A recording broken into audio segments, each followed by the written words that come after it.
امراض تنفس میں شہد، گلے سے لے کر پھیپھڑوں تک کی ہر سوزش میں گرم پانی میں شہد اکسیر کا حکم رکھتا ہے۔ اس باب میں ندکارنی رقم تراز ہے۔ بڑھاپے میں 3 اہم مسائل ہوتے ہیں: جسمانی کمزوری، بلغم اور جوڑوں کا درد۔ اتفاق سے شہد کے استعمال سے یہ تینوں مسائل آسانی سے حل ہو جاتے ہیں۔ کھانسی اور گلے کی سوزش میں اگرچہ شہد کے غرارے بھی مفید ہیں، مگر ایک کام کی چیز کو ضائع کرنے کی بجائے اسے گرم گرم اور گھونٹ گھونٹ کر کے پیا جائے تو نالیوں کے آخری سرے تک اثر انداز ہوتا ہے۔ انفلوئنزا آج بھی لا علاج بیماریوں میں سے ہے۔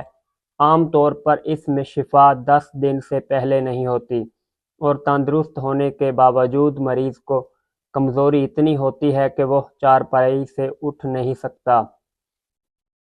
ایسے مریضوں کو علالت کے دوران جب 1-2 بڑے چمچے شہد دن میں 3 سے 4 مرتبہ پلایا گیا تو عرصہ علالت سمٹ کر 3 سے 4 دن رہ گیا، اور تندرستی کے بعد کمزوری بالکل نہ ہوئی۔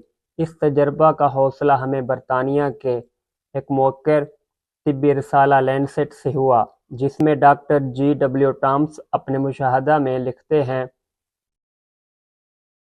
نمونیا کے ایک مریض پر جراثیم کش ادویہ کا اثر نہیں ہو رہا تھا۔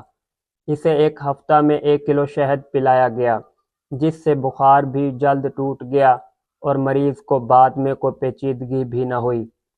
دمہ کے مریضوں میں نالیوں کی گھٹن کو دور کرنے اور بلغم نکالنے کے لیے گرم پانی میں شہد سے بہتر کوئی دوائی نہیں۔ مریضوں کو بتایا گیا کہ وہ دورہ کی صورت میں ابلتا پانی لے کر اس میں چمچ بھر شہد ملا کر بار بار پئیں۔ اکثر و بیشتر مریضوں کا دورہ اسی سے ختم ہو گیا۔